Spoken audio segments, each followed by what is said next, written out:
Om Swastiastu, Om Abhijnanastu, Namasidam.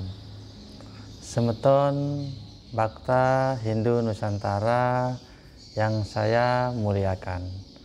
Kembali lagi bersama saya Ide Bawati Inyomanjana dalam ngobrol pintar menyelami ajaran yang menjadi fondasi kesadaran diri.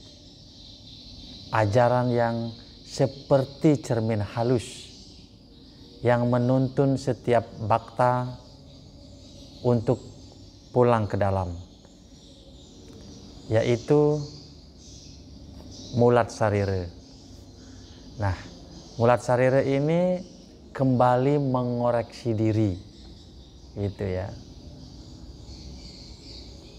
Nah, pada ngopi ini sengaja mengangkat topik ini, yaitu sebagai inti latihan spiritual Nusantara, bahwa sebelum memperbaiki dunia, sebelum menasehati orang lain, sebelum menuntut perubahan dari luar, manusia wajib lebih dahulu mengubah dirinya sendiri. Nah, itu sangat sulit biasanya. Kalau ingin menuntut orang berubah, ini belum ada ini, sangat gampang. Tetapi ketika kembali kepada diri kita untuk berubah, melihat ke dalam, itu biasanya sangat sulit. Untuk ini, topik ini sangat menarik.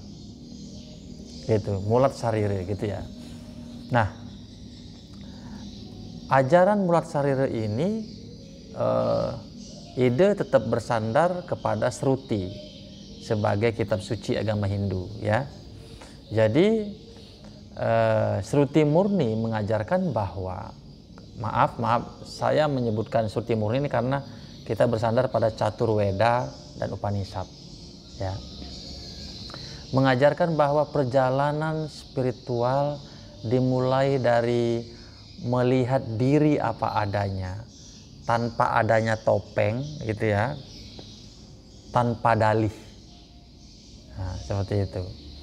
Nah, di dalam Rigveda Mandala 10 Sukta 57 mantra keempat disebutkan Atmanam Ratinam Widi. Kenalilah dirimu sebagai penunggang kereta hidupmu. Maksudnya adalah diri sendirilah yang bertanggung jawab atas arah hidupnya. Kemudian ditegaskan lagi dalam Yajurveda ya, Atmani Tishati, Tuhan bersemayam dalam hati. Kalau bahasa biasa kita, Dewa ada di deweke, gitulah kurang lebih bahasanya. Nah, maknanya adalah siapa yang menyucikan diri akan menemukan Tuhan. Seperti itu, menyucikan dengan kesadaran penuh ya, bukan menyucikan karena formalitas atau icak-icak gitu istilahnya kan. Itu tidak akan menemukan, akan terlihat dari perilaku sehari-hari gitu. Kemudian di dalam Taittiriya Upanishad juga dijelaskan bahwa diri itu harus dilihat ya, didengar dan direnungkan. Atma wa are drastyah strotayah mantawyah. Apa maknanya? Mulat Sarira sama dengan melihat diri jujur lewat renungan dan kesadaran. Nah, kemudian dalam Atharvaveda juga dijelaskan, semoga pikiranku menjadi murni. Nah, manome sudyatu.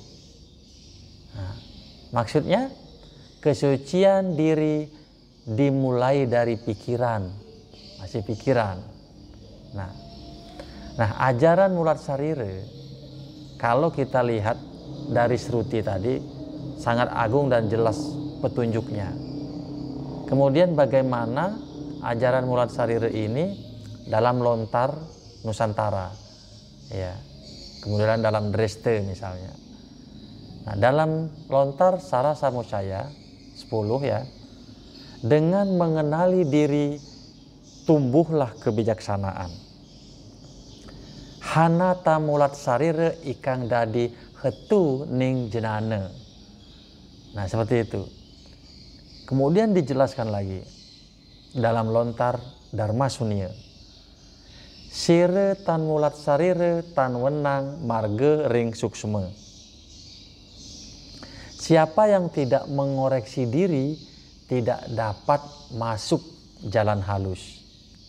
Bayangkan, karena nggak paham maksudnya kan. Dalam lontar tutur Aji Sangkya juga dijelaskan hati menjadi bersih melalui latihan melihat diri sendiri. Jadi kita sering melihat diri sendiri. Cita nirmala teka ring mulat sarire, itu maksudnya. Nah, bahasa lontarnya seperti itu. Kemudian apa sebenarnya mulat sarire sebetulnya?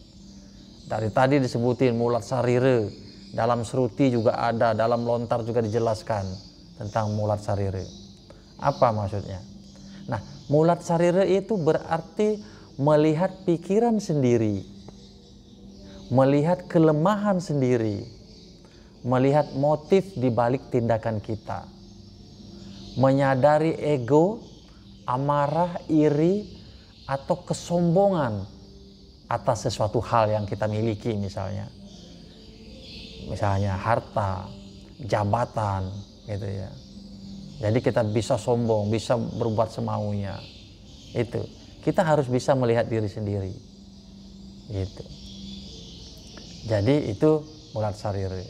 Kemudian membersihkan batin dari satripu atau dari ripu dan dosa-dosa kecil. Nah, mulat sarire bukan menghakimi diri, tetapi mengenali diri agar tumbuh kebijaksanaan. Seperti itu. Kemudian mengapa sangat penting kita melakukan mulat sarire sebetulnya? Jalan-jalan aja, lakukan saja seperti itu. Tetapi sangat penting.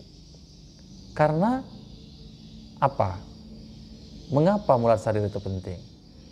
Mulat sarire dilakukan atau dianggap penting karena tanpa melihat diri tidak ada perubahan. Ya. Tanpa perubahan, dharma tidak dapat hidup.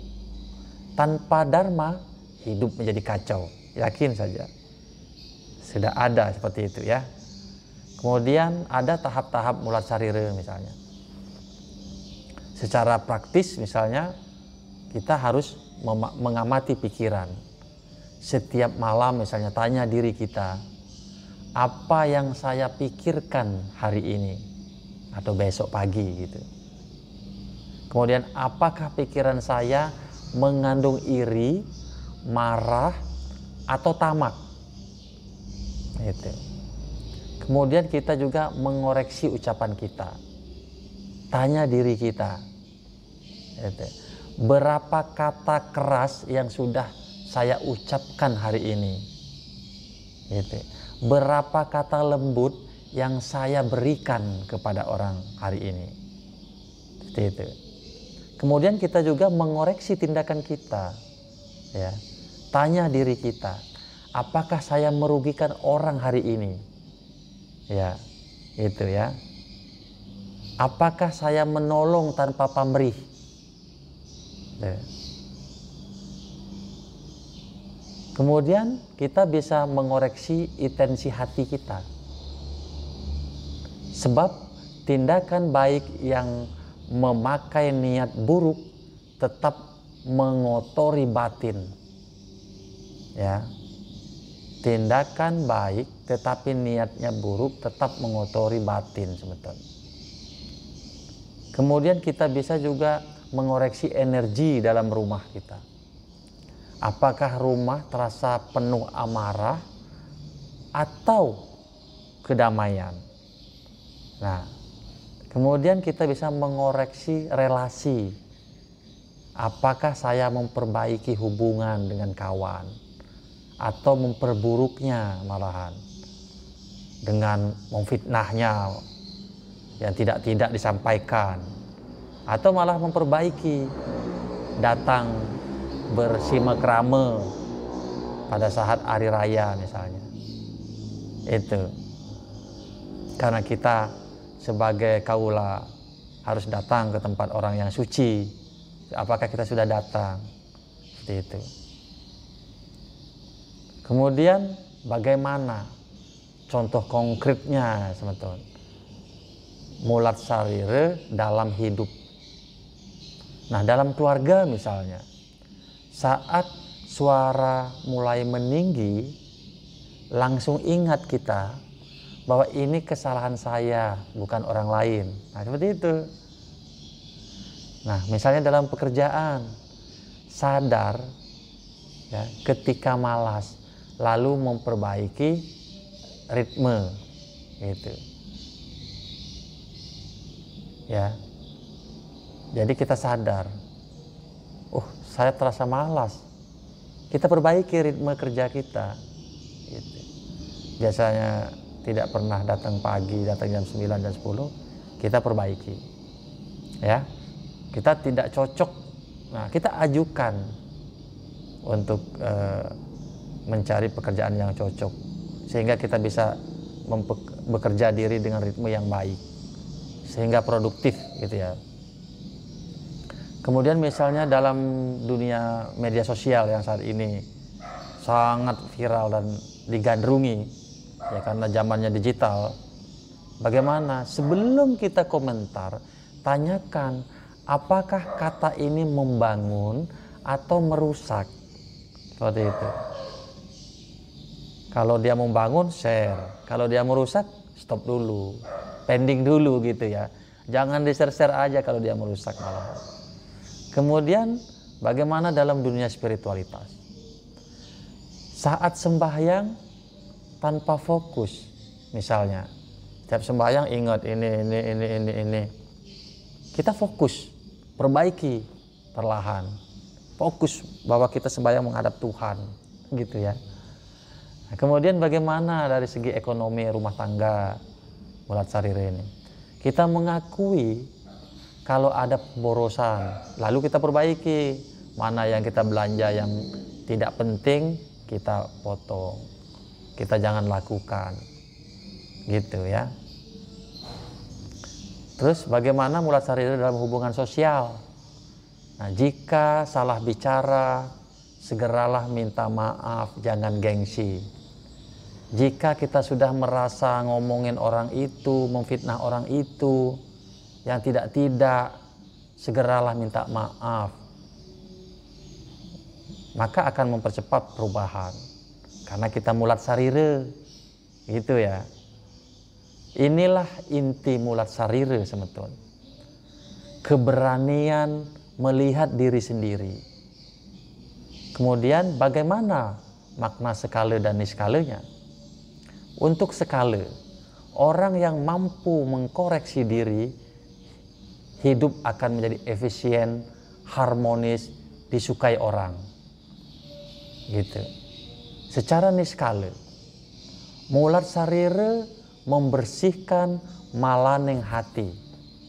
Niskale tidak terlihat, tapi dia bisa membersihkan malaning hati. Membuka jalan bagi cahaya Brahman masuk karena hati bersih. Sehingga doa kita lebih cepat terkabul dan karma berat menjadi ringan. Ya. Banyak berdoa mulat sarire tadi, maka karma berat menjadi ringan. Nah, demikian bahwa mulat sarire adalah inti pertumbuhan spiritual. Sruti dan lontar mengajarkan bahwa kebijaksanaan muncul dari mengenali diri sendiri. Gitu. Mengoreksi diri, ya, membersihkan cita kita, menenangkan batin dan mengubah hidup secara nyata. Tuh. Kemudian mulat sarire wajib dilakukan setiap hari, terutama sebelum tidur, supaya tidurnya tenang. Kita bisa mengkoreksi diri. Itu yang kita sebut dalam sehari-hari, koreksi diri dong, gitu ya. Kemudian siapa yang rajin mulat sarire, maka hidupnya menjadi rahayu, penuh kejelasan dan kedekatan dengan Brahman. Demikian, semoga dapat kita jalankan bersama, terutama saya. Kesempurnaan hanya milik Ida Sang Hyang Widiwasa, Sang Brahman. Kesalahan adalah milik saya. Untuk itu saya mohon maaf dan berikan saran, masukan di kolom komentar. Demikian, suksma. Om Santi Santi Santi Om. Rahayu.